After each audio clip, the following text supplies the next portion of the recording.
Welcome to The Explainer. Today, we're diving into a really powerful book by Munshi called Somnatha, The Shrine Eternal. It's all about this one temple, but its story is just incredible. A constant cycle of being destroyed and then reborn again and again. It's become this amazing symbol of resilience that has lasted for centuries. So, the book gets you thinking right from the title. It asks this huge question: what actually makes a shrine eternal?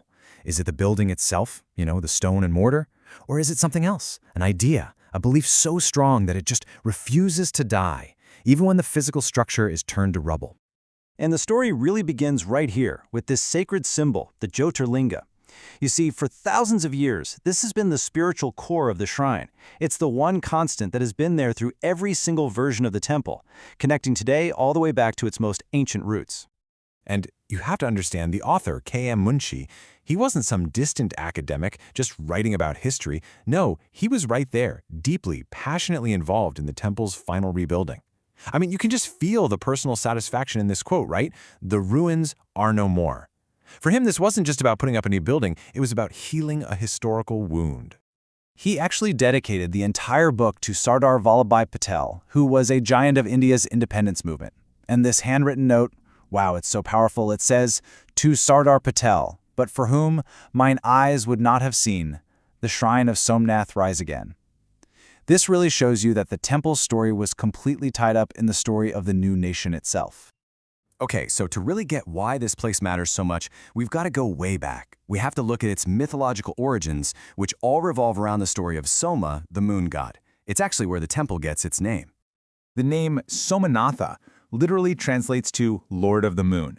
And according to the ancient Hindu texts, the Puranas, this very specific spot on the coast wasn't chosen by humans. It was chosen by the cosmos for a pretty dramatic divine event.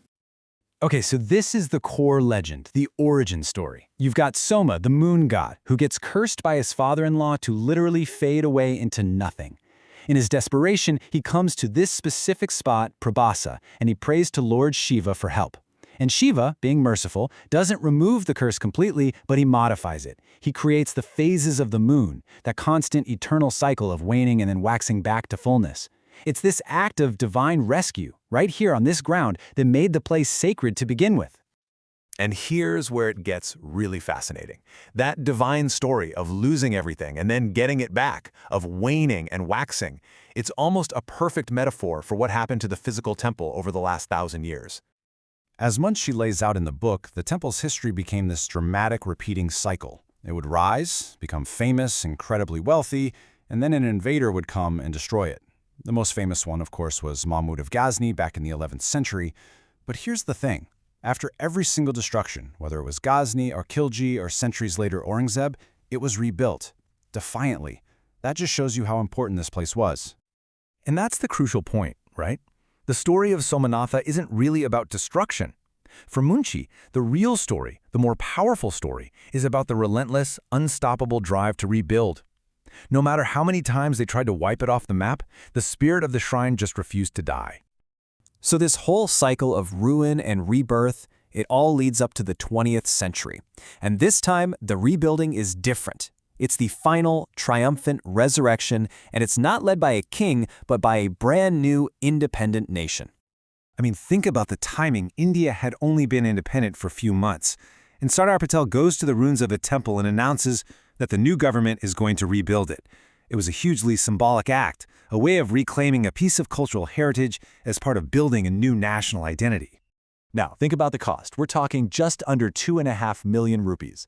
And remember, this is back in the mid-20th century. That was a massive amount of money, a huge undertaking. And it wasn't just government funds. It was a real collective effort, with money coming from everyday people and the old princely states.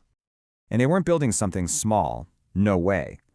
The plan was for it to be 155 feet tall, a truly monumental structure that would dominate the landscape, a landmark you could see from miles away. And here it is. This is the final result. The last part was finished in 1965, and what Munshi had called just a nebulous dream in those early days became this stunning reality. It's the physical embodiment of the book's title, The Shrine Eternal. So, let's step back. Why does this story really matter? after everything, what is it that makes this shrine, in Munshi's eyes, truly eternal? Well, according to Munshi's book, Somanatha is so much more than just a building. Its eternity comes from everything it symbolizes. It's about that divine sanctity from its mythic origin.